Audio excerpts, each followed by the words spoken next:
শিলংয়ের টানা বর্ষণে যেন চারপাশটা ধুয়ে মুছে একাকার। কালো পাথরের তৈরি বসু পরিবারের পুরনো প্রাসাদটা এই বৃষ্টির ভেতর এক অদ্ভুত বিষণ্ণ গাম্ভীর্য নিয়ে দাঁড়িয়ে আছে। বিশাল সেগুন কাঠের দরজার ঠিক সামনে দাঁড়িয়ে মাধব। মাথার ওপর ধরা ছাতাটার কঙ্কাল বেরিয়ে পড়েছে, পায়ে ভিজে যাওয়া চটি। মানুষটাকে দেখলে মনে হয় যেন জীবনের সবটুকু রস নিঙড়ে নেওয়া একটা শুকনো পাতা। তিস্তার সেই রাক্ষসে বন্যায় চোখের সামনে বউ আর একমাত্র ছেলেকে তলিয়ে যেতে দেখেছে সে। তারপর থেকে ভেতরে ভেতরে বেঁচে থাকার ইচ্ছেটাই মরে গেছে।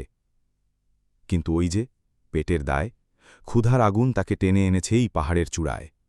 এই প্রাচীন প্রাসাদ তার কাছে কোনো স্বপ্নের চাকরি নয়, স্রেফ শীতের হাত থেকে বাঁচার একটা শেষ আশ্রয়। প্রাসাদের ভেতরে পা রাখতেই মাধবের মনে হল সে যেন অন্য কোনো দুনিয়ায় এসে পড়েছে। মেহগনি কাঠের ভারী সব আসবাব, দেওয়াল জুড়ে বেলজিয়াম কাচের বিশাল আয়না, বসু বংশের পুরনো আভিজাত্য যেন প্রতিটা কোণ থেকে উঁকি দিচ্ছে। পুরনো কেয়ারটেকার হরিহর দা তাকে পথ দেখিয়ে নিয়ে যাচ্ছিলেন। লোকটার গলা ভয়ে কাঁপছে। ফিসফিস করে তিনি মাধবকে সাবধান করে দিলেন, ছোটবাবু অরিন্দমের ব্যাপারে। হরিহরদা সতর্কবাণী, ভীতি মিশ্রিত কণ্ঠ। সাধারণ মানুষ নয় গো সে, সাক্ষাৎ এক রাগী দানব। হরিহরদা বলছিলেন, গত 6 মাসে নাকি 20 জন চাকরকে চরম অপমান করে তাড়িয়ে দিয়েছেন এই ছোটবাবু। এই বাড়িতে কেউ তার সামনে কথা বলার সাহস পায় না। সামান্য পান থেকে চুন খসলেই হাতের কাছে যা পান ছুঁড়ে মারেন। সারাক্ষণ কেবল রাগে ফুঁসতে থাকেন। মাধব সব শুনল, কিন্তু তার মুখে ভয়ের কোনো চিহ্নই ফুটল না। যে মানুষটা নিজের চোখের সামনে আপনজনদের নদীর ঘোলা জলে ডুবতে দেখেছে, নিয়তির সবচেয়ে নিষ্ঠুর রূপটা যার হজম করা হয়ে গেছে, তার কাছে এক বড়লোক আদুরে যুবকের ভিত্তিহীন রাগের আর কি বাদাম। মাধবের প্রথম কাজ পড়ল নতুন মালিকের ঘরে খাবার দিয়ে আসা। বিশাল পাঠাগার, সেখানেই থাকেন ছোটবাবু। একটা স্ফটিকের বাটিতে গরম স্যুপ নিয়ে প্রশস্ত কাঠের সিঁড়ি ভাঙতে ভাঙতে মাধব মনে মনে শুধু ঈশ্বরের নাম জপছিল। প্রাসাদের এই অংশটায় গুমোট এক নিস্তব্ধতা। চারদিকে এত জাঁকজমক, অথচ কেমন যেন একটা পরিত্যক্ত, দমবন্ধ করা পরিবেশ। কারুকাজ করা বিশাল একটা দরজার সামনে এসে দাঁড়াল সে। খুব সন্তর্পণে কড়া নাড়ল। ভেতর থেকে সম্মতি মিলতেই পা বাড়াল ভেতরে। বাইরের বৃষ্টির ম্লান আলোটুকু আটকাতে ঘরের ভারী পর্দাগুলো টেনে দেওয়া। প্রায় অন্ধকার ঘরের ঠিক মাঝখানে একটা দামি হুইলচেয়ারে বসে আছে অরিন্দম। এক ভয়ঙ্কর পথ দুর্ঘটনায় নিজের দুপায়ের ক্ষমতা চিরতরে হারানোর পর থেকে এই ঘরের 4 দেওয়ালই তার পৃথিবী। গায়ে জড়ানো দামি শাল, কিন্তু বসার ভঙ্গিতে ফুটে আছে এক চরম তিক্ততা আর তীক্ষ্ণ অহংকার। মাধব মাথা নিচু করে এগিয়ে গেল। খুব সাবধানে স্যুপের ট্রেটা রাখল টেবিলের উপর। বাটি রাখার মৃদু শব্দটা ওই ভারী নৈশব্দকে এক মুহূর্তের জন্য যেন চমকে দিল। অরিন্দম চোখ তুলে তাকাল। সে এক তীক্ষ্ণ, ক্রুদ্ধ দৃষ্টি। স্যুপের বাটির দিকে সে ফিরেও তাকাল না। রাগে অন্ধ হয়ে হাতের পুরো জোর দিয়ে সে ট্রেটায় এক ঝটকা মারল। পরমুহূর্তেই দামি স্ফটিকের বাটিটা মেঝের উপর আছড়ে পড়ে ভয়ঙ্কর শব্দে টুকরো টুকরো হয়ে গেল। আর সেই ফুটন্ত গরম স্যুপ ছিটকে পড়ল মাধবের খালি পায়ে। চামড়া পুড়তে শুরু করেছে, কিন্তু মাধবের মুখ থেকে যন্ত্রণার একটা সামান্য শব্দেও বেরোল না। অরিন্দম হুইলচেয়ারের হাতল দুটো শক্ত করে চেপে ধরেছে। রাগে চোখ মুখ লাল। চরম ঘৃণায় সে চিৎকার করে উঠল, তুই এক অশিক্ষিত গ্রাম্য ভিখারি! এইভাবেই এই বাড়িতে খাবার দিস তুই? এটা তো একদম পানসে! এই মুহূর্তেই আমার চোখের সামনে থেকে বেরো, আমি তোকে এক্ষুনি কাজ থেকে তাড়িয়ে দিলাম। তার গলার আওয়াজে পুরো ঘরটা গমগম করে উঠল। অন্য কোনো সাধারণ কর্মী হলে হয়তো ভয়ে কেঁদে ফেলত, পা ধরে ক্ষমা চাইত, অথবা প্রাণ ভয়ে সেখান থেকে ছুট লাগাত। কিন্তু মাধব সাধারণ কেউ নয়। তার জীবনের সব কান্না তো সেই অভিশপ্ত দিনেই ফুরিয়ে গেছে, যেই দিন কাদার ভেতর থেকে নিজের ছেলের নিথর শরীরটা তাকে টেনে তুলতে হয়েছিল। কোনো কথা না বলে মাধব খুব শান্তভাবে সেই ঠান্ডা কাঠের মেঝেতে হাঁটু মুড়ে বসল। তারপর খুব সাবধানে নিজের খালি হাতেই মেঝের ওপর ছড়িয়ে থাকা কাঁচের তীক্ষ্ণ টুকরোগুলো জড়ো করতে শুরু করল। হঠাৎ একটা ধারালো টুকরো মাধবের বুড়ো আঙুলটা গভীরভাবে চিরে দিল।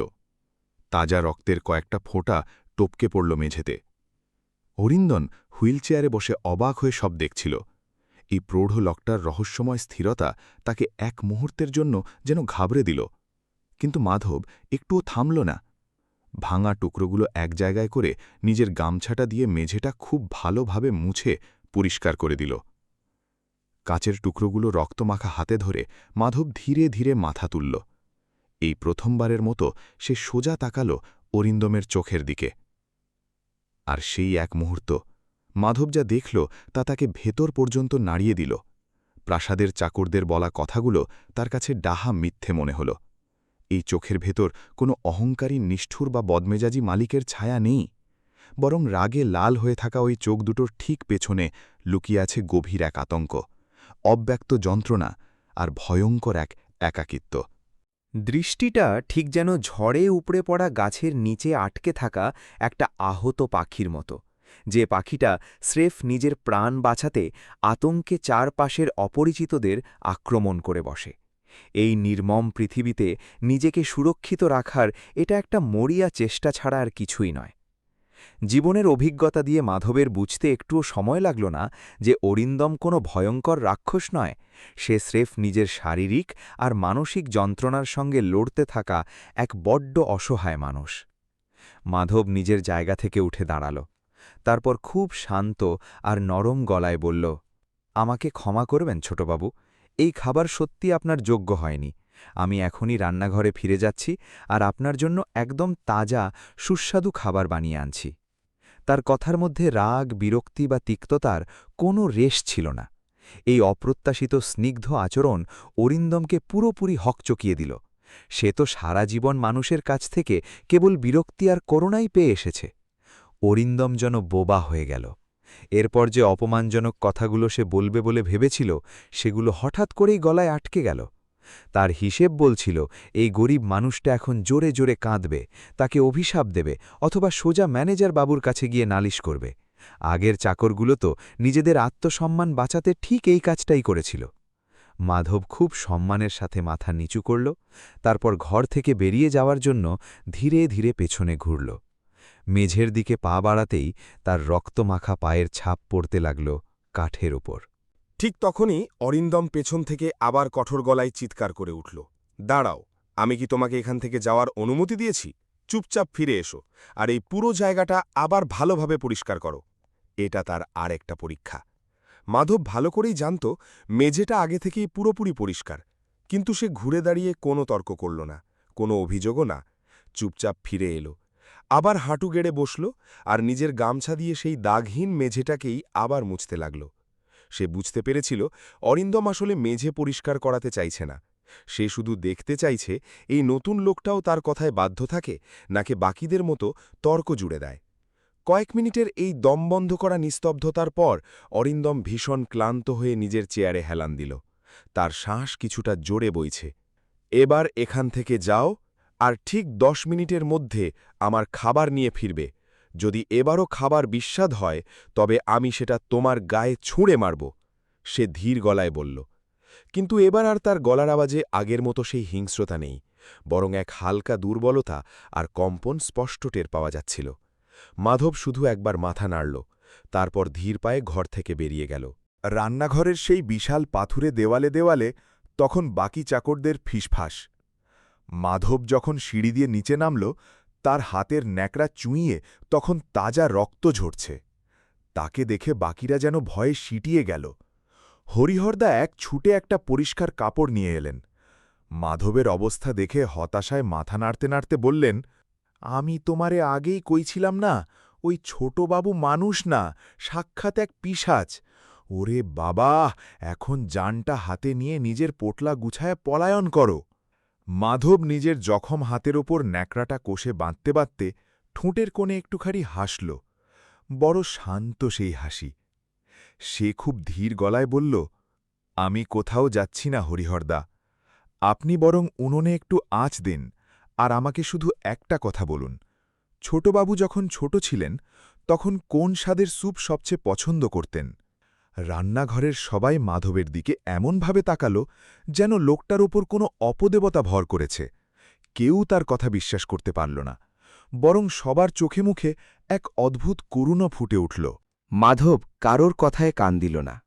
সে খুব যত্ন নিয়ে একটা নতুন বাটি সাজাল। এবার স্যুপের মধ্যে মিশিয়ে দিল তাজা গোলমরিচ আর কুচনো ধনেপাতার একটা বিশেষ মিশ্রণ। এটা তার নিজের গায়ের রেসিপি, শরীরের ক্লান্তি আর মনের অবসাদ দূর করার এক অব্যর্থ দাওয়াই। তার কেন যেন মনে হচ্ছিল এই সুবাসটুকু অন্তত ওপরের তলায় বসে থাকা ওই ছটফটে আত্মাটাকে একটু শান্ত করবে।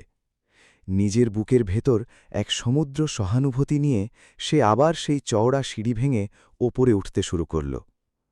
লাইব্রেরি ঘরে ঢুকে দেখল অরিন্দম আর আগের জায়গায় নেই। সে তার হুইলচেয়ারটা টেনে নিয়ে জানালার পাশে গিয়ে বসেছে। বাইরে তখন আকাশ ভেঙে বৃষ্টি নামছে। জানালার কাঁচের ওপাশে মেঘলা দিনটার দিকে চেয়ে অরিন্দম কাঁদছিল। তার দুর্বল কাঁচ দুটো খুব নিঃশব্দে কাঁপছে। মাধব তাকে চমকে দিতে চাইল না। সে খুব আলতো করে একটু গলা পরিষ্কার করল, যাতে অরিন্দম বুঝতে পারে যে কেউ এসেছে। অরিন্দম চমকে উঠে হাত দিয়ে খুব দ্রুত চোখের জল মুছে ফেলল। মুহূর্তের মধ্যে তার মুখে আবার সেই চিরচেনা রুক্ষতা আর অহংকারের মুখোশটা চড়ে বসল। সে মাধবের হাত থেকে বাটিটা একরকম ছিনিয়েই নিল, কিন্তু বাটির উষ্ণতা আর গোলমরিচের চেনা গন্ধটা নাকে যেতেই সে একটু থমকাল। খুব ইতস্তত করে এক চামচ মুখে দিতেই তার ক্লান্ত চোখ দুটো যেন আপনিই বুঝে এল। হয়তো কোনো পুরনো স্মৃতি হানা দিয়েছিল মনে। কিন্তু সে তো অরিন্দম বসু। ধন্যবাদের একটা শব্দও তার মুখ দিয়ে বেরোনো না। সে শুধু খুব বিরক্তভাবে হাত নেড়ে মাধবকে সেখান থেকে দূর হয়ে যেতে ইশারা করল। নিচে নামার সময় মাধব নিজের মনের ভেতর এক গভীর আরাম টের পেল। এই প্রাসাদের দেওয়ালের খাঁজে খাঁজে কত যে দীর্ঘশ্বাস জমেল আছে তা হয়তো সে জানে না, কিন্তু তার কেন যেন মনে হল ঈশ্বর তাকে এই বিষণ্ণ প্রাসাদে পাঠিয়েছেন এক টুকরো মলম হওয়ার জন্য। রাতের নিস্তব্ধতা তখন পাহাড় আর অরণ্যের ওপর ভারী একটা চাদর বিছিয়ে দিয়েছে, কিন্তু মাধবের জন্য বিশ্রাম তখন অনেক দূরে। অরিন্দম তাকে এক নিষ্ঠুর আদেশ দিয়েছিল, এই মাঝরাতের হাড় কাঁপানো ঠান্ডায় খোলা বারান্দায় বসে সমস্ত ভারী পিতলের মূর্তিগুলো পালিশ করতে হবে। বারান্দায় হু হু করে পাহাড়ি হাওয়া ঢুকে মাধবের পাতলা জামা ফুঁড়ে শরীরটাকে যেন বরফ করে দিচ্ছিল, কিন্তু মাধবের মনে কোনো অভিযোগ নেই। মূর্তির খসখসে গা ঘষতে ঘষতে যখন তার হাতের চামড়া ছিলে যাচ্ছিল, তখন সে খুব নিচু স্বরে একটা বাউল গানের সুর গুনগুন করছিল। সে জানত অরিন্দম তাকে কষ্ট দিয়ে তাড়ানোর ফোন দিয়ে আঁটছে, কিন্তু মাধবও মনে মনে এক জেদ ধরেছে। সে জানত চরম নিষ্ঠুরতার বিরুদ্ধে একমাত্র অস্ত্র হল সীমাহীন ধৈর্য আর নিঃস্বার্থ ভালোবাসা। পরদিন সকালে অরিন্দম তাকে এক অদ্ভুত ফন্দি শুনিয়ে লাইব্রেরিতে ডাকল। আদেশ হল ঘরের কয়েক হাজার দুষ্প্রাপ্য বই তাক থেকে নামিয়ে ধুলো ঝেড়ে আবার ঠিক আগের মতো সাজিয়ে রাখতে হবে। মাধব সারাদিন হাড় ভাঙা খাটুনি খেটে ধুলোবালির মধ্যে কাজটা শেষ করল, কিন্তু দিন শেষে যখন সে খবর দিতে গেল, অরিন্দম এক পলকও না তাকিয়ে সেই সাজানো বইগুলো লাথি মেরে মেঝেতে ফেলে দেওয়ার আদেশ দিল। সযত্নে রাখা বইগুলোর এমন অপমান দেখে মাধবের বুকটা হু হু করে উঠল। তার মনে পড়ল নিজের ছেলের কথা। পড়ার বই কেনার পয়সা ছিল না বলে ছেলেটার স্কুল ছাড়তে হয়েছিল, তবুও সে পাথলের মতো স্থির হয়ে রইল। এক গভীর রাতে যখন মাধব একটু আগুনের খোঁজে রান্নাঘরের দিকে যাচ্ছিল, তখন অন্ধকার অলিন্দ থেকে এক গোঙানির শব্দ পেল। শব্দটা আসছিল অরিন্দমের শয়নকক্ষের লাগোয়া এক গোপন বারান্দা থেকে। মাধব নিঃশ্বাস চেপে আড়ালে গিয়ে দাঁড়াল। জানালার এক চিলটে ফাঁক দিয়ে যা দেখল, তাতে তার রক্ত হিম হয়ে গেল। দিনের বেলার সেই দাপুটে মালিক এখন হুইল চেয়ার থেকে পড়ে গিয়ে মেঝেতে অসহায়ভাবে ছটফট করছে। ব্যথায় নীল হয়ে যাওয়া মুখে বিন্দু বিন্দু ঘাম। সে নিজের পঙ্গুত্বকে অভিশাপ দিচ্ছে আর যন্ত্রণায় কুঁকড়ে যাচ্ছে। পাশে রাখা একটা পুরনো ছবির দিকে তাকিয়ে সে ঘৃণায় দাঁত কিরমির করছে। যন্ত্রণার দাপট একটু কমলে সে দেওয়াল ধরে কোনোমতে ওঠার চেষ্টা করল এবং একটা শ্বেত পাথরের মূর্তির সামনে গিয়ে মাথা ঠুকে অঝরে কাঁদতে লাগল। সে কান্নায় এমন এক দহন ছিল যে পাষাণ হৃদয়ের মানুষেরও চোখ ভিজে আসবে। মাধব আড়াল থেকে এই চূর্ণ বিচূর্ণ মানুষটাকে দেখল। সে এখন স্পষ্ট বুঝল যে অরিন্দমের ওই বিষাক্ত মেজাজ আসলে একটা বর্ম। সে নিজেকে এক কঠিন খোলসে আটকে রেখেছে, যাতে বাইরের কেউ তার ভেতরের অসহায়ত্বকে নিয়ে মস্করা করতে না পারে। পুরনো মালিদের কাছ থেকে মাধব শুনেছিল, অরিন্দমের বড় দাদা প্রতাপ বসু নাকি ছোট ভাইয়ের জন্য সব ত্যাগ করেছেন। তিনি রোজ রাতে অরিন্দমের জন্য ওষুধ আর মালিশের তেল পাঠাতেন। মানুষের কাছে প্রতাপ বসু এক দেবতুল্য মানুষ। কিন্তু পরদিন রাতেই মাধব এক চমকে ওঠার মতো দৃশ্য দেখল।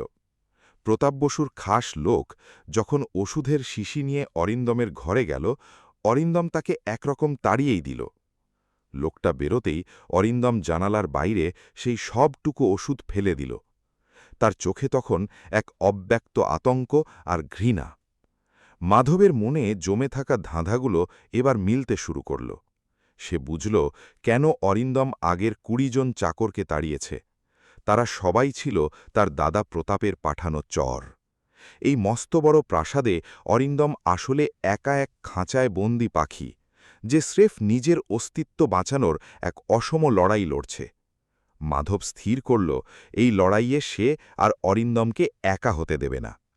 এই ভয়ঙ্কর ষড়যন্ত্রের জালে অরিন্দমের বাকি আত্মীয়রা ছিল পুরোপুরি নির্বিকার। তাদের জগতের কেন্দ্রবিন্দু ছিল কেবল সম্পত্তির ভাগাভাগি আর নিজেদের বিলাসিতা। প্রতাপ বসু সবার সামনে মায়ার এমন এক নিখুঁত জাল বুনে রেখেছিলেন যে কেউ তাকে সন্দেহ করার কথা স্বপ্নেও ভাবত না। অরিন্দম জানত, সে যদি একবার মুখ খোলে তবে প্রতাপ তাকে উন্মাদ প্রতিপন্ন করে কোনো অন্ধকার আশ্রমে নির্বাসনে পাঠিয়ে দেবে। এই একটা ভয়েই অরিন্দম নিজেকে নিষ্ঠুরতার আবরণে ঢেকে রাখাটাই সবচেয়ে নিরাপদ মনে করেছিল। সবটা জানার পর মাধবের মনে অরিন্দমের জন্য এক গভীর বাৎসল্য জেগে উঠল। সেই রাতেই সে এক ঘটি গরম জল আর কিছু ভেষজ পাতা নিয়ে নিঃশব্দে অরিন্দমের ঘরে ঢুকল। অরিন্দম তখন যন্ত্রণায় বিছানায় ছটফট করছে। মাধব খুব শান্ত পায়ে তার শিয়রে গিয়ে বসল। অরিন্দম তাকে দেখে চমকে উঠল এবং সেই মেকি রাগের মুখোশ পরে চিৎকার করে উঠল তাকে ঘর থেকে বেরিয়ে যাওয়ার জন্য। কিন্তু এবার আর মাধব এক পাও নড়ল না। সে শান্ত চোখে তার মালিকের দিকে তাকিয়ে ধীর গলায় বলল যে সে সব দেখে ফেলেছে। সে পরিষ্কার জানিয়ে দিল, জানালার নিচে পড়ে থাকা ওই ওষুধের দাগ আর মাঝরাতের ওই গোপন কান্নার শব্দ কিছুই তার নজর এড়ায়নি। কথাগুলো শুনে অরিন্দমের বুক ধরফর করতে লাগল। সে ভাবল হয়তো তার শেষ আশ্রয়টুকুও এবার ধুলোয় মিশে যাবে। কিন্তু তার আগেই মাধব পরম মমতায় অরিন্দমের সেই অসার পা দুটো নিজের হাতের মুঠোয় নিল। সে খুব নরম গলায় বলল, সে হয়তো সামান্য এক ভৃত্য, কিন্তু কোনো মানুষকে চোখের সামনে এভাবে তিলে তিলে শেষ হতে সে দেখতে পারবে না। মাধব তাকে অভয় দিল যে সে প্রতাপ বসুর লোক নয়, বরং আজ থেকে সে অরিন্দমের রক্ষা কবচ হয়ে থাকবে।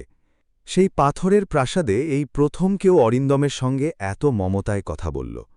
মাধবের সেই তপ্ত শ্বাস আর মায়ার শব্দগুলো অরিন্দমের মনে জমে থাকা ঘৃণার পাহাড়টাকে মুহূর্তের মধ্যে গলিয়ে দিল। সে হঠাৎ মাধবের হাতটা জাপটে ধরে শিশুর মতো ফুপিয়ে কেঁদে উঠল। বছরের পর বছর ধরে বয়ে বেড়ানো গ্লানি আর ওই মেকি মুখোশটা যেন এক নিমেষে ধুলোয় মিশে গেল।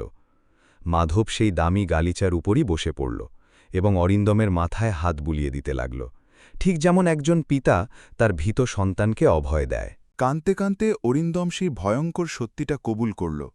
সে জানাল, ওই ওষুধ আসলে ঘুমের নয়, বরং স্নায়ুকে অবশ করে দেওয়ার এক ধীর বিষ, যাতে সে কোনোদিনও নিজের পায়ে দাঁড়াতে না পারে। প্রতাপ চায় না অরিন্দম সুস্থ হোক, কারণ অরিন্দম সুস্থ হওয়া মানেই সম্পত্তির দখল তার হাতছাড়া হয়ে যাওয়া। অরিন্দম ডুকরে কেঁদে উঠে বলল যে এই প্রাসাদে তার বিশ্বস্ত বলতে কেউ নেই। নিজের পরিজনরাই তাকে কেবল এক বোঝা মনে করে। প্রতাপের ওই মায়াজালে সে স্রেফ এক জ্যান্ত লাশ হয়ে বেঁচে আছে। সব শুনে মাধবের চোখের কোণ ভিজে উঠলেও তার চোয়াল শক্ত হয়ে এল। সে নিজের ওই তালিমারা ছেঁড়া গামছা দিয়ে অরিন্দমের চোখ মুছিয়ে দিল এবং শপথ নিল তার দেহে প্রাণ থাকতে সে আর এই অন্যায় হতে দেবে না। সেই রাতে ওই নির্জন ঘরে মালিক আর ভৃত্যের দেওয়ালটা চিরতরে ভেঙে চুরমার হয়ে গেল। পরদিন সকালে মাধবের চোখে এক নতুন সংকল্পের তেজ। তাকে খুব সাবধানে পা ফেলতে হচ্ছিল। প্রাসাদের সবচেয়ে প্রভাবশালী মানুষ প্রতাপ বসু তখন ঠাকুরঘরে ধ্যানে বসেছেন।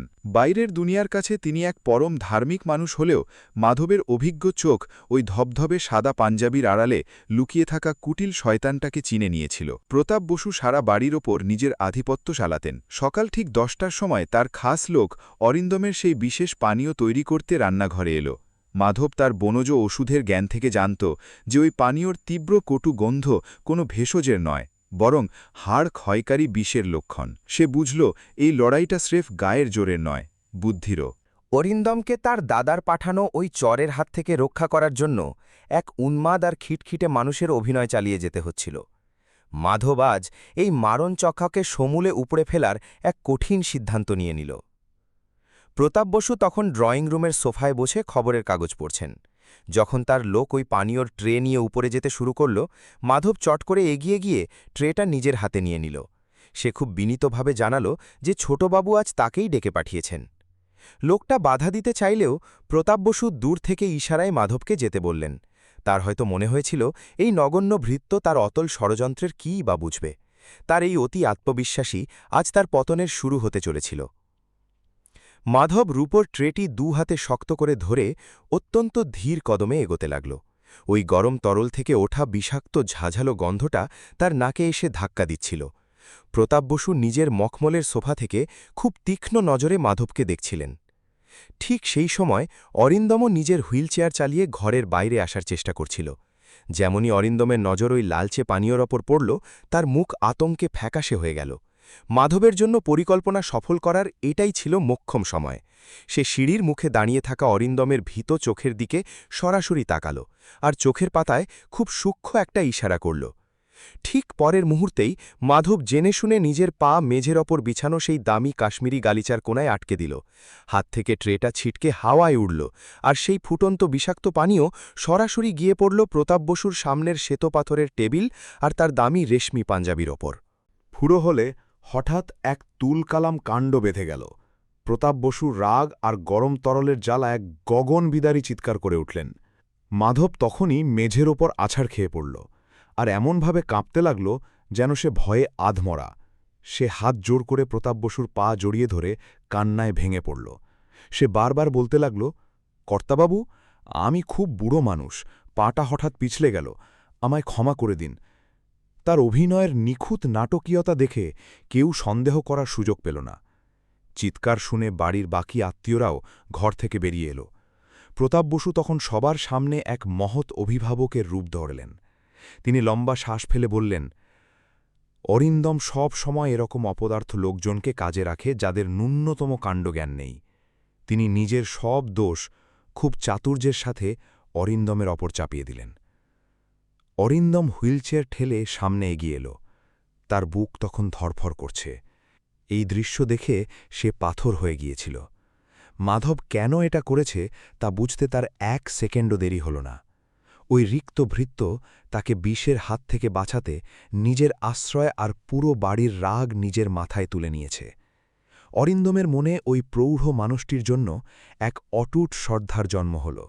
প্রতাপ বসু রেগে গিয়ে মাধবকে বের করে দেওয়ার হুমকি দিলেন এবং অরিন্দমের দিকে তাকিয়ে বললেন সে যেন নিজের চাকরদের রাশ টেনে ধরে।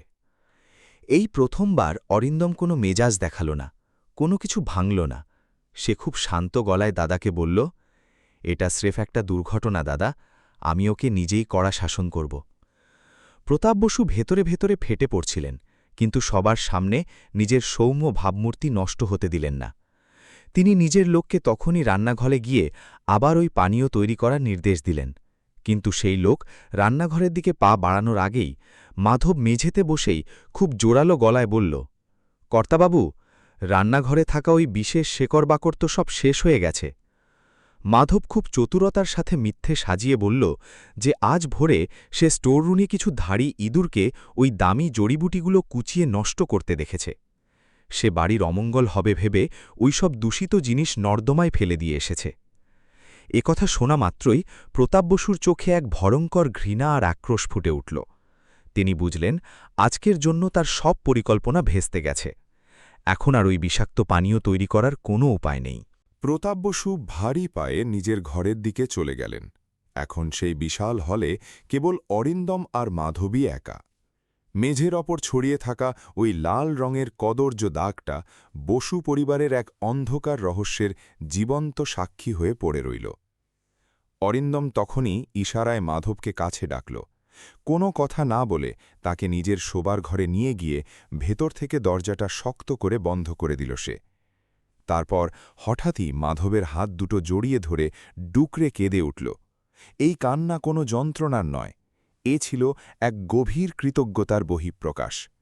পুরো জীবনে এই প্রথম অরিন্দম এমন একজনকে পেল যে তার প্রাণ বাঁচানোর জন্য নিজের আত্মসম্মান আর আশ্রয়কে তুচ্ছ করে বাজি ধরেছে। মাধব খুব মমতা দিয়ে অরিন্দমকে শান্ত করল। পরম স্নেহে তার চোখের জল মুছিয়ে দিয়ে বলল, ছোট বাবু, স্রেফ ভেঙে পড়লে এই লড়াই জেতা যাবে না। আমাদের এখন খুব ধৈর্য আর বুদ্ধি নিয়ে এগোতে হবে। মাধব তাকে জীবনের এক গভীর সত্যের কথা মনে করিয়ে দিল। এই লড়াই শুধু নিজের বাঁচার জন্য নয়, বরং শয়তানের বিরুদ্ধে সত্যের জয়ের লড়াই। সেই দিনের পর থেকে প্রাসাদের অন্দরমহলে এক নিঃশব্দ বদল শুরু হল। অরিন্দমের খাওয়া দাওয়ার পুরো দায়িত্ব মাধব নিজের কাঁধে তুলে নিল। প্রতিটি গ্রাস, প্রতিটি চুমুক সে নিজের কড়া নজরদারিতে তৈরি করত। তার সেই পাহাড়ি গ্রামের পুরনো টোটকা আর ভেষজ ঝা অরিন্দমের শরীরে জমে থাকা পুরনো বিষকে ধীরে ধীরে ধুয়ে মুছে দিচ্ছিল। তাদের দুজনের সেই মালিক-ভৃত্যের সম্পর্কটা কখন যে অলক্ষ্যে এক পিতা-পুত্রের অটুট বন্ধনের রূপ নিল, তা তারা নিজেরাও হয়তো টের পায়নি। মাধব অরিন্দমকে একটা মোক্ষম পরামর্শ দিল। সে বোঝাল, ছোটবাবু, আপনার ব্যবহার পাল্টাতে হবে। বাকি কর্মচারীদের ওপর চিৎকার না করে তাদের প্রতি একটু দয়া দেখান। তারা যদি আপনার নিজের লোক হয়ে যায়, তবে প্রতাপ বসু কোনো দিন আপনার কোনো ক্ষতি করতে পারবেন না। অরিন্দম মাধবের এই দূরদর্শী পরামর্শ শিরোধার্য করল। প্রাসাদের সেই গুমোট বাতাস যেন একটু একটু করে হালকা হতে শুরু করল। যে মানুষটা সামান্য কারণে দামি ফুলদানি আছাড় মারত, সে যখন সবার সাথে নরম স্বরে কথা বলতে শুরু করল, তখন বাকিরা বিস্ময়ে থমকে গেল। পর্দার আড়াল থেকে মাধবও নিজের কাজ চালিয়ে যাচ্ছিল। সে খুব সন্তর্পণে প্রতাপ বসুর আসল কুটিল চেহারাটা বাকি বিশ্বস্ত কর্মচারীদের সামনে ফাঁস করতে শুরু করল। মাধব প্রমাণ করে দিচ্ছিল যে প্রকৃত শক্তি আসলে ধন দৌলতে থাকে না, থাকে সত্য আর ন্যায়ের পথে চলা এক অবিচল হৃদয়ে। অরিন্দমের চেহারায় এক নতুন জেল্লা ফিরে আসতে শুরু করল। তার সেই ফ্যাকাশে রক্তশূন্য মুখে এখন প্রাণের স্পন্দন, আর এটাই ছিল প্রতাপ বসুর মাথা ব্যথার কারণ। তিনি বুঝছিলেন তার সাজানো দাবার ছকটা কোথাও একটা ওলটপালট হয়ে যাচ্ছে। মাধব জানত এই শান্তি আসলে এক বড় ঝড়ের পূর্বাভাস। প্রতাপ বসু নিশ্চয়ই মরণ কামড় দেবেন। শিলংয়ের পাহাড়ের ওপর তখন বর্ষার প্রলয়ঙ্করী রূপ। কালো মেঘে পাহাড়ের চূড়াটা যেন কোনো দানব গিলে ফেলেছে। বিদ্যুতের ঝিলিক আর মেঘের গর্জনে থরথর করে কাঁপছিল বসু পরিবারের সেই প্রাচীন অট্টালিকা। ঝড়ো হাওয়ায় পাইন বনের সেই দীর্ঘশ্বাস যেন এক ভুতুরে বিভীষিকা তৈরি করছিল। মাঝরাতে অরিন্দমের ঘুমটা হঠাৎ ভেঙে গেল। সারা শরীরে এক অসহ্য খিচুনি আর আগুনের মতো জ্বালা। প্রতাপ বসুর দেওয়া সেই দীর্ঘকালীন বিষের শেষ অবশিষ্টাংশ আজ একযোগে স্নায়ুর ওপর মরণ ঝাঁপ দিয়েছে। প্রচণ্ড ঘাম আর যন্ত্রণায় অরিন্দম বিছানায় ছটপট করতে লাগল। মাধব সবসময় সজাগ হয়ে ঘুমত। ওই ঝড়ের তাণ্ডবের মধ্যেও তার কানে অরিন্দমের গোঙানি গিয়ে পৌঁছল। এক মুহূর্ত নষ্ট না করে সে ওপরে ছোটবাবুর ঘরের দিকে ছুটল। ঘরের ভেতর যা দেখল, তাতে মাধবের কলিজা শুকিয়ে এল। অরিন্দম যন্ত্রণায় নীল হয়ে গেছে, শরীরটা ধনুকের মতো বেঁকে যাচ্ছে, চোখ দুটো উল্টে গেছে, মুখ দিয়ে লালা গড়িয়ে পড়ছে। মাধব জানত এই মুহূর্তে যদি ডাক্তার বা বাড়ির কাউকে ডাকা হয়, তবে তারা এই সুযোগে অরিন্দমকে চিরতরে ঘুম পাড়িয়ে দেবে। প্রতাপ বসু তো এই দিনটারই অপেক্ষায় ছিলেন। মাধব বিন্দুমাত্র বিচলিত না হয়ে ঘরের দরজাটা ভেতর থেকে খিল দিয়ে বন্ধ করল। নিজের গামছাটা কোমরে কষে বেঁধে নিল সে। আজ তাকে কোনো আধুনিক ওষুধ নয়, বরং নিজের অর্জিত ভেষজ জ্ঞানের উপরই ভরসা করতে হবে। সে একাই যেন মৃত্যুর সামনে দুর্ভেদ্য দেওয়াল হয়ে দাঁড়িয়ে গেল। তার সেই ছোট পুটলি থেকে বের করল জাদুকরি সব শিকড় আর জড়িবুটি। ঘরের হিটারেই জল বসিয়ে দিয়ে সে নিজের হাতেই শিকড়গুলো পেশাতে শুরু করল। হাড় ভাঙা সেই পরিশ্রমে তার আঙুলে ব্যথা হচ্ছিল, কিন্তু ভ্রুক্ষেপ করার সময় নেই। শীঘ্রই এক কড়া ভেষজ গন্ধে ঘরটা ভরে উঠল। মাধব এক শক্তিশালী কাঠ তৈরি করল, যা বিষক্রিয়া নাশ করতে অব্যর্থ। একই সঙ্গে কিছু পাতা বেটে এক বিশেষ ঠান্ডা প্রলেপ তৈরি করল অরিন্দমের শরীরের দহন কমানোর জন্য। অত্যন্ত সাবধানে অরিন্দমের মাথাটা নিজের কোলে তুলে নিল মাধব। শরীরটা এখনও কাঁপছে। এক এক চামচ করে সেই তেতো কাঠ সে জোর করেই অরিন্দমের গলার নিচে নামাতে লাগল। মনে মনে শুধু পরমেশ্বরের কাছে তার ছোট বাবুর প্রাণ ভিক্ষা চাইছিল। এরপর সেই ঠান্ডা প্রলেপটা অরিন্দমের অসাড় পায়ে আর পেটে মালিশ করতে শুরু করল। মাধবের সেই খসখসে কিন্তু মমতাময় হাতের স্পর্শে ম্যাজিকের মতো কাজ হতে লাগল। বাইরে প্রকৃতির ধ্বংসলীলা চললেও ঘরের ভেতরে মাধব এক অসম যুদ্ধে লড়ে যাচ্ছিল। তার চোখের কোণে জল ছিল ঠিকই, কিন্তু হাতে ছিল অটল বিশ্বাস। সে অনবরত ইষ্ট নাম জপ করছিল। কয়েক ঘণ্টা কাটল চরম উৎকণ্ঠার মধ্যে দিয়ে। অরিন্দমের শ্বাস ক্রমেই ক্ষীণ হয়ে আসছিল, হৃদযন্ত্রের উপর প্রচণ্ড চাপ। কিন্তু মাধব সাহস হারাল না। অবশেষে সেই আদিম ঔষধি গুণ নিজের কাজ দেখাল। অরিন্দমের শরীরের খিঁচুনিটা ধীরে ধীরে শান্ত হয়ে এল। গায়ের হাড় কাঁপানো জ্বরটাও অনেকখানি নেমে গেল। একসময় অরিন্দমের নিঃশ্বাসে ছন্দ ফিরল। মাধব একটা দীর্ঘশ্বাস ফেলল। সে বুঝতে পারছিল যে যমরাজের দোরগোড়া থেকে সে আজ তার ছোট বাবুকে ফিরিয়ে এনেছে। যন্ত্রণার সেই ঘোর অচৈতন্য অবস্থায় অরিন্দম অদ্ভুত সব স্বপ্ন দেখছিল। বিছানায় এপাশ ওপাশ করতে করতে অস্পষ্ট স্বরে কী সব বলে যাচ্ছিল সে। মাঝে মধ্যে ডুকরে কেঁদে উঠছিল, যেন কোনো গভীর গর্ত থেকে কেউ তাকে টেনে তুলুক। এই বিশাল বাড়িতে এত টাকা পয়সা, অথচ মানুষটা আসলে কতটা একা। মাধব আর স্থির থাকতে পারল না। সে এগিয়ে গিয়ে অরিন্দমকে জড়িয়ে ধরল। ঠিক এক ছোট বাচ্চাকে যেভাবে তার বাবা বুকে টেনে নেয়, মাধবও তাকে সেভাবেই আগলে ধরল। অরিন্দমের কানের কাছে মুখ নিয়ে খুব নিচু স্বরে বলতে থাকল, ভয় নেই ছোটবাবু, আমি আছি, আপনার কিচ্ছু হবে না। মাধব মনে মনে এক জেদ ধরল, নিজের জান দিয়ে হলেও সে এই ছেলেটাকে বাঁচাবে। জ্বরের ঘোরে অরিন্দম খুব ধীরে চোখ মেলল। তার চোখের সামনে মাধবের ওই বলিরেখা পড়া শান্ত মুখটা ভাসছে। ওই মুখে কোনো মতলব নেই, আছে শুধু এক গভীর মমতা। এমন ভালোবাসা অরিন্দম তার এই আভিজাত্যের জীবনে নিজের লোকেদের থেকেও পায়নি। সেই মুহূর্তটা যেন সবকিছু বদলে দিল। যন্ত্রণায় আর আবেগে অরিন্দম আর নিজেকে ধরে রাখতে পারল না। দুর্বল হাতে সে মাধবের হাতটা শক্ত করে ধরল। চোখ ফেটে জল বেরিয়ে এলো তার। রুদ্ধ কণ্ঠে কেবল একটা শব্দই মুখ দিয়ে বেরোল, বাবা। শব্দটা যখন মাধবের কানে গেল, তার ভেতরটা কেমন করে উঠল। এই একটা ডাক মাধবের বুকের ভেতর চেপে রাখা সব পুরনো ঘা তাজা করে দিল।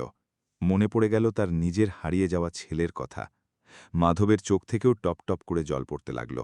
সে আরও জোরে অরিন্দমকে জাপটে ধরল। সেই ঝোড়ো রাতে ওই ঘরে এক অন্যরকম ব্যাপার ঘটে গেল।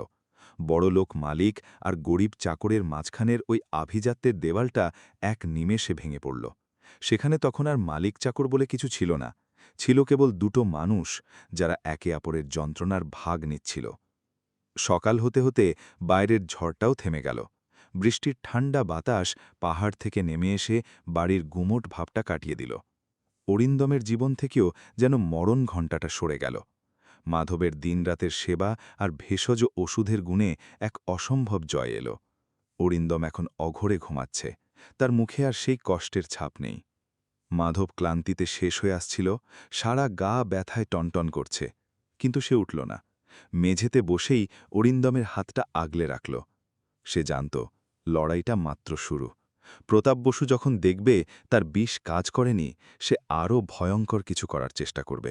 জানালার ফাঁক দিয়ে সকালের আলো যখন ঘরে এলো, মাধব একটা শপথ নিল, যাই হোক না কেন সে এই মানুষটাকে আর মরতে দেবে না। ভগবানের নাম নিয়ে সে চোখ বুঝল। নিজের পোড়া ভিটের কথা মনে পড়লেও এবার সে আর হার মানবে না ঠিক করেছে। সকালের রোদ যখন পাহাড়ের চূড়ায় পড়ল, ভোরের আবহাওয়াটা ছিল বড্ড স্নিগ্ধ। প্রতাপ বসুর চোখ এড়িয়ে মাধব এখন ছায়ার মতো অরিন্দমের পাশে পাশে থাকে। রান্নাঘরের খাবারে তার কড়া নজর, আর সুযোগ বুঝে রাতের অন্ধকারে নিজের ঘরে বসে অরিন্দমের জন্য পুষ্টিকর খাবার আর ওষুধি চা বানায় সে। এই বদলটা যাতে বাড়ির আর কেউ না বোঝে সেদিকে তার খুব সজাগ দৃষ্টি। শরীরের সাথে সাথে মাধব এবার অরিন্দমের মনে জোর দেওয়ার কাজ শুরু করল। সে বোঝাল যে রাগ দিয়ে কিছু হয় না, মানুষকে ভালোবাসা দিয়ে জয় করতে হয়। অরিন্দমও নিজের সেই রুক্ষ মেজাজটা পাল্টানোর চেষ্টা শুরু করল। পরের দিন যখন অরিন্দম হুইলচেয়ার নিয়ে বেরোল, বাড়ির লোকজন ভয়ে সিটিয়ে গেল। ভেবেছিল আজ আবার কার কপালে কি আছে। কিন্তু সবাইকে অবাক করে দিয়ে অরিন্দম খুব শান্তভাবে কথা বলল। বুড়ো হরিহরদাকে ডেকে খবর নিল কেমন আছে সে, আর নিজের আলমারি থেকে একটা দামি গরম চাদর বের করে তার গায়ে জড়িয়ে দিল। হরিহরদা তো অবাক, তার চোখ ভিজে এলো। সারা বাড়িতে এই খবরটা চাউর হয়ে গেল। প্রতাপ বসু তৈরি করা ভয়ের রাজত্বটা যেন আলগা হতে শুরু করল। প্রতাপ বসু নিজের ঘরে বসে এই শান্ত ভাবটা একদম হজম করতে পারছিলেন না। প্রতিদিনের সেই চিৎকার চেঁচামেচি হঠাৎ হাওয়া হয়ে গেল কি করে? তার ফিটিং করা চরেরাও কোনো আজেবাজে খবর আনতে পারছে না। অরিন্দমের এই শান্ত হওয়াটা প্রতাপের মনে এক নতুন ভয় ধরিয়ে দিল। এরই মধ্যে মাধব অরিন্দমকে একটা মোক্ষম বুদ্ধি দিল। মেজ ভাই সঞ্জয় বসু, যিনি ব্যবসার কাজে বাইরে থাকেন আর প্রতাপকে অন্ধের মতো বিশ্বাস করেন, তাকে সব জানানো দরকার। মাধব বলল সঞ্জয়বাবুর সাথে ঝগড়া না করে বরং তার সাথে ভাব জমাতে, যাতে প্রতাপের দাপট কমে। সঞ্জয় যখন সেদিন সন্ধ্যায় অফিস থেকে ফিরলেন, তিনি ভেবেই রেখেছিলেন বাড়িতে আবার কোনো ঝামেলা হচ্ছে। কিন্তু শয়নকক্ষের দরজা খুলে তিনি অবাক হয়ে দাঁড়িয়ে রইলেন। পুরো ঘরটা ফুলে সাজানো, সুন্দর গন্ধ, আর অরিন্দম তার হুইলচেয়ারে বসে হাসি মুখে দাদাকে স্বাগত জানাল। সঞ্জয় নিজের চোখকে বিশ্বাস করতে পারছিলেন না। তার সেই জেদি ভাইটার এই রূপ তো তার কাছে ছিল অকল্পনীয়। অরিন্দম নিজের হাতে যত্ন করে কফি বানিয়ে আনল সঞ্জয়ের জন্য। সারাদিনের খাটুনির পর বড়দার ক্লান্তি দেখে সে খুঁটিয়ে খুঁটিয়ে কাজের গল্প শুনল। এবার আর কথায় কোনো তিতকুটে ভাব নেই, কোনো পুরনো ঝগড়ার রেশ নেই, খালি দুই ভাইয়ের মধ্যে এক টুকরো শান্ত আলাপ। সঞ্জয় মনে মনে বেশ আরাম পেল। কফিতে চুমুক দিতে দিতে তার মনে হল কত বছর পর বাড়িতে ফিরে আজ সে বুক ভরে নিঃশ্বাস নিতে পারছে। রাতের খাবারের টেবিলে যখন প্রতাপ বসু আগের মতোই বাঁকা কথা ছুড়লেন, অরিন্দম রেগে গিয়ে চিৎকার করল না, বরং খুব ধীরস্থিরভাবে হাসি মুখে কথাগুলো এড়িয়ে গেল। সঞ্জয় এক দৃষ্টিতে সবটা দেখছিল। তার ছোট ভাইটার ভেতরে যে এতটা ধৈর্য আর বুদ্ধি লুকিয়েছিল সেটা সে আগে কোনোদিন বুঝতে পারেনি। খাওয়ার শেষে সঞ্জয় যখন নিজের ঘরে গেল, তার মনটা এক অদ্ভুত শান্তিতে ভরেছিল। অরিন্দমের সেই সহজ হাসিটা তার চোখে ভাসছিল। ওই রাতে অনেক দিন পর সঞ্জয় দুশ্চিন্তা ছাড়াই অঘোরে ঘুমাল। পরের কয়েক সপ্তাহ যেন এক জাদুকরী বদল। অরিন্দম এখন নিয়ম করে সঞ্জয়ের শরীরের খবর নেয়। সঞ্জয়ও এখন কাজ সেরে তাড়াতাড়ি বাড়ি ফেরার জন্য একটা টান অনুভব করে। বাড়ির ওই পাথরের চার দেওয়ালের মাঝে তারা দুজনে আবার ভাই হয়ে ওঠার সুযোগ পাচ্ছিল। আর এই পুরো নাটকটার নেপথ্য কারিগর ছিল মাধব। যখনই দুই ভাইয়ের দূরত্ব কমতে শুরু করল, সঞ্জয়ও বাড়ির ভেতরের ছোটখাটো দিকে নজর দিতে শুরু করল। সে দেখল যারা এতদিন অরিন্দমকে দেখে আড়ালে যেত, সেই কর্মচারীরা এখন তাকে ভক্তিভরে শ্রদ্ধা করছে। সঞ্জয়ের খটকা লাগল। কাকা তো সব সময় বলতেন অরিন্দম নাকি অপদার্থ আর বেয়াড়া, তাহলে সবাই তাকে এত ভালোবাসে কেন? সঞ্জয়ের তীক্ষ্ণ ব্যবসায়িক বুদ্ধি এবার ঘরের অঙ্কের হিসেব মেলাতে বসল। সে খেয়াল করল যখনই সে অরিন্দমের কোনো ভালো কাজের প্রশংসা করে, প্রতাপ বসুর মুখটা কেমন ঈর্ষায় কুঁচকে যায়। কাকার প্রতি সঞ্জয়ের মনে একটা সন্দেহের বীজ রোপিত হল। মাধব আড়াল থেকে এই দৃশ্য দেখে পরম তৃপ্তি পাচ্ছিল। সে জানত এই একতাই হবে অন্ধকারের বিরুদ্ধে সবথেকে বড় ঢাল। সঞ্জয় আর অরিন্দম যদি এক হয়ে যায়, তবে প্রতাপ বসুর দিন শেষ। মাধব যেন একটা নরকসম অট্টালিকাকে একটু একটু করে স্বর্গে পরিণত করছিল। এদিকে মাধবের দিনরাতের সেবায় অরিন্দমের শরীরেও প্রাণের স্পন্দন ফিরল। তার সেই অবশ পা দুটোতে এখন সে হালকা সাড়া পাচ্ছে। এই সময়ে মাধব আরও বেশি সজাগ হয়ে উঠল। ছায়ার মতো সে অরিন্দমের সাথে সাথে থাকে, এমনকি রান্নাঘর থেকে আসা খাবারের ওপরও কারোর ছোঁয়া লাগতে দেয় না। প্রতাপ বসু এখন রাগে তিল তিল করে জ্বলছেন। তার সব ছক এক এক করে ভেস্তে যাচ্ছে। সঞ্জয় এখন তার হাতের পুতুল হয়ে নেই। প্রতাপ নিজের ঘরে বসে এক নতুন ভয়ঙ্কর ষড়যন্ত্রের জাল বুনতে শুরু করলেন। তিনি জানতেন গদি বাঁচাতে হলে এবার মরণ কামড় দিতেই হবে। বাড়িতে যখন দীপাবলির তোড়জোড় চলছে, বাইরে যখন শিলং শহর আলোয় ঝলমল করছে, তখন বসু প্রাসাদের ভেতরে এক কালো মেঘ জমছিল। মাধব জানত এই নিস্তব্ধতা আসলে বড় ঝড়ের পূর্বাভাস। তাকে চূড়ান্ত লড়াইয়ের জন্য তৈরি হতে হবে। দীপাবলি উপলক্ষে সঞ্জয় এক বড় পার্টির আয়োজন করেছিল। অরিন্দমও খুব খুশি ছিল। কিন্তু মাধবের চোখে ঘুম নেই। সে সারা রাত প্রাসাদের আনাচে কানাচে নজর রাখছিল। সে জানত প্রতাপ বসুর পরবর্তী চাল হবে মারাত্মক। উৎসবের রাতে যখন প্রাসাদ হাজারো প্রদীপের আলোয় সেজেছে, তখন প্রতাপ বসুর মনে অন্ধকারের চাষ হচ্ছে। তিনি জানতে পেরেছিলেন অরিন্দম সুস্থ হয়ে উঠছে, আর সেটা হলে সম্পত্তি হাতছাড়া হওয়ার সময়ের অপেক্ষা। তিনি ঠিক করলেন অরিন্দমকে আজই রাস্তা থেকে সরাতে হবে। দুটো লোভী ড্রাইভারকে প্রচুর টাকার লোভ দেখিয়ে তিনি নিজের দলে টানলেন। তার কাজ ছিল অরিন্দমের গায়ে কলঙ্ক লেপে দেওয়া। পার্টির হৈহুল্লোড়ের মাঝে যখন সঞ্জয় অতিথিদের নিয়ে ব্যস্ত, প্রতাপ বসু নিজের চালটা চাললেন। তার ইশারায় ড্রাইভারটা সবার চোখ এড়িয়ে অরিন্দমের ঘরে ঢুকে পড়ল। হাতে ছিল লকার থেকে চুরি করা দামি গয়না আর ব্যবসার কিছু অত্যন্ত গোপন নথি। প্রতাপ বসু সুকৌশলে সঞ্জয়কে জরুরি আলোচনার নাম করে অরিন্দমের ঘরের দিকে নিয়ে গেলেন। সঞ্জয় যখন অরিন্দমের ঘরের দরজা খুলল, তার পায়ের নিচ থেকে মাটি সরে গেল। দেখল সেই ড্রাইভারটা অরিন্দমের হুইল চেয়ারের ঠিক পাশে দাঁড়িয়ে, আর তার হাতে বাড়ির সবথেকে দামি অলংকার আর গোপন ফাইল। অরিন্দম তো থতমত খেয়ে পাথরের মতো বসে রইল। সঞ্জয়কে দেখেই ড্রাইভারটা কান্নার নাটক শুরু করল। সে অরিন্দমের পা জড়িয়ে ধরে বলতে লাগল, ছোটবাবু, আমি পারব না। আপনি আমায় জোর করলেও আমি এই সব চুরি করে পালাতে পারব না। সে মিথ্যে করে বলল যে অরিন্দম নাকি এই সব বিক্রি করে বিদেশে পালিয়ে যাওয়ার ফন্দি করছিল। সঞ্জয়ের জন্য এটা ছিল আকাশ ভেঙে পড়ার মতো খবর। তার মনে বাসা বাঁধা সব বিশ্বাস আর ভালোবাসা মুহূর্তেই ছাই হয়ে গেল। প্রতাপ বসু তখন কুম্ভীরাস্ত্র বিসর্জন দিয়ে বলতে লাগলেন, সঞ্জয়, এই বেইমানটাকে আজই ঘাড় ধাক্কা দিয়ে বাড়ি থেকে বের করো। অরিন্দম কিছুই বুঝতে পারছিল না। সে ফ্যাল করে চেয়ে হইল। সে বারবার বলতে চাইল যে এসব মিথ্যে, এক ভয়ঙ্কর ষড়যন্ত্র। কিন্তু সঞ্জয় তখন রাগে হিতাহিত জ্ঞান হারিয়েছে। সে সাফ জানিয়ে দিল অরিন্দমকে এক্ষুনি এই প্রাসাদ ছাড়তে হবে। ঠিক সেই মুহূর্তে শয়নকক্ষের ভারী দরজাটা আরও একবার খুলে গেল। চৌকাঠে এসে দাঁড়াল মাধব। তার চোখে আজ কোনো ভয় নেই, বরং সেখানে জ্বলছে এক ভয়ঙ্কর তেজদীপ্ত আগুন। মাধব সরাসরি সঞ্জয়ের চোখের দিকে তাকাল। তার শান্ত অথচ পাথুরে গলায় ফুটে বেরোল এক অমোঘ সত্য। আজ এই পবিত্র রাতে কোনো নির্দোষ মানুষ এ বাড়ি থেকে বিদায় নেবে না। আসল অপরাধী এই ঘরের ভেতরেই বসে আছে, কিন্তু সে ছোটবাবু নয়। প্রতাপ বসুর মুখটা মুহূর্তের মধ্যে ছাইয়ের মতো ফ্যাকাশে হয়ে গেল।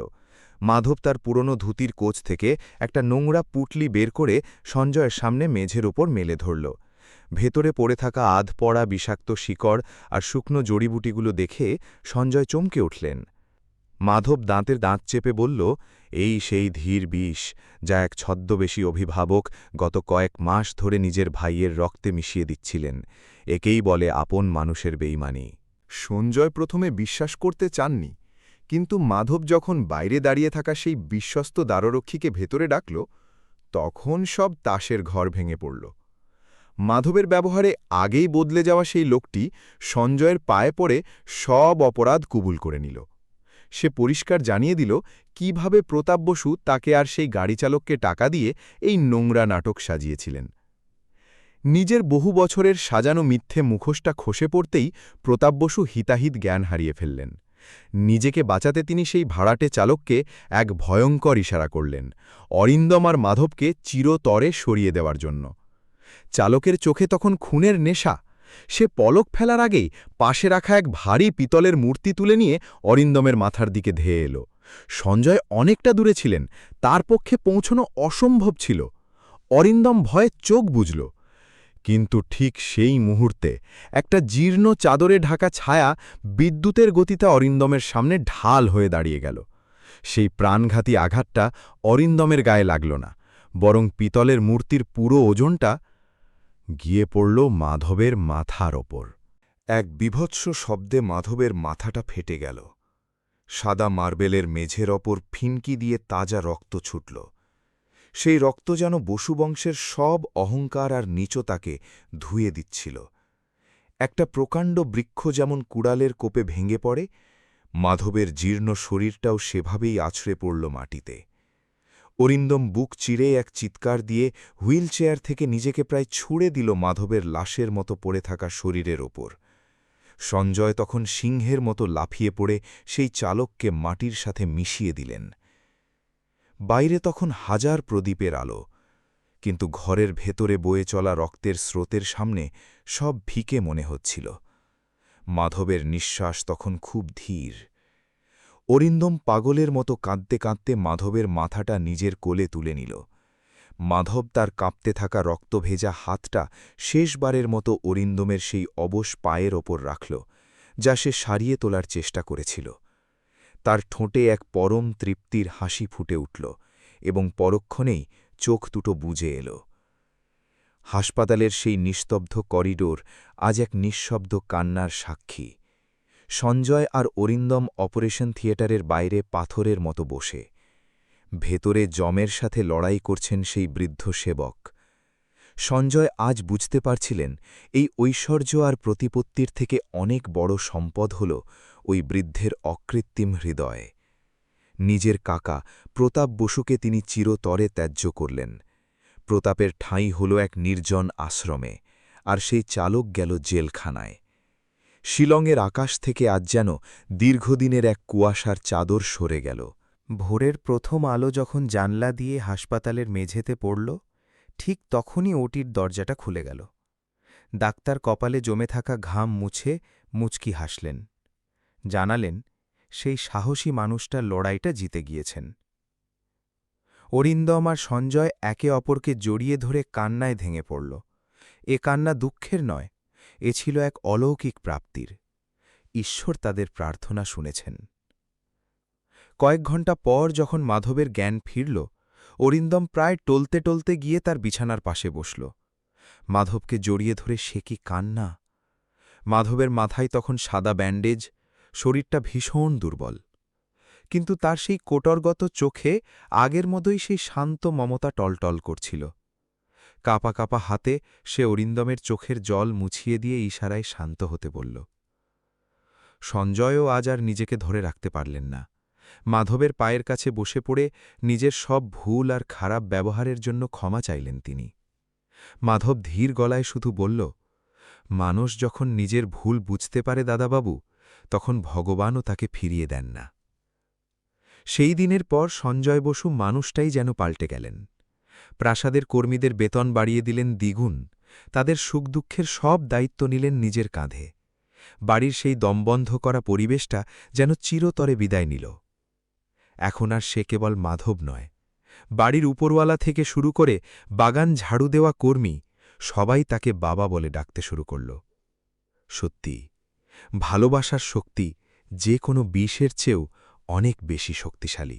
সময়ের সাথে সাথে শীত বিদায় নিল, পাহাড়ে বসন্তের ছোঁয়া লাগল। অরিন্দম এখন অনেকটাই সুস্থ, লাঠি ধরে নিজের পায়ে দাঁড়ানোর চেষ্টা করছে সে। আর ঠিক সেই সময়েই বসু প্রাসাদে এলো এক পরম সুখের খবর। অরিন্দমের স্ত্রী অনন্যা এক ফুটফুটে পুত্র সন্তানের জন্ম দিল। সেই শিশুর কান্নায় প্রাসাদের সব পুরনো শোক আর দীর্ঘশ্বাস যেন এক নিমেষে ধুয়ে মুছে সাফ হয়ে গেল। সঞ্জয় খুশিতে আত্মহারা হয়ে তার ছোট ভাইয়ের ছেলেকে কোলে নিয়ে সোজা চলে এলেন মাধবের কাছে। মাধবের চোখের জল আজ আর যন্ত্রণার ছিল না, তা ছিল এক পরম তৃপ্তির। সেই জল আশীর্বাদ হয়ে ঝরল শিশুর কপালে। শিশুর জন্মের ১১তম দিনে এক বিরাট উৎসবের আয়োজন করা হল। পুরো বাড়িটাকে বনের ফুল আর হাজার হাজার প্রদীপে সাজানো হয়েছিল। আঙিনায় বড় যজ্ঞের আয়োজন করলেন পণ্ডিতেরা। যখন সঞ্জয় আর অরিন্দম শিশুকে নিয়ে নিচে নামল, সবার চোখ ছানা বড়া হয়ে গেল এক অভাবনীয় দৃশ্য দেখে। সঞ্জয় মাঝপথে অনুষ্ঠান থামিয়ে দিয়ে সোজা গিয়ে মাধবের হাত ধরলেন। সঞ্জয় সবার সামনে ঘোষণা করলেন, আজ এই বংশের প্রদীপ যদি বেঁচে থাকে, তবে তা কেবল এই মানুষটার ত্যাগের জন্য।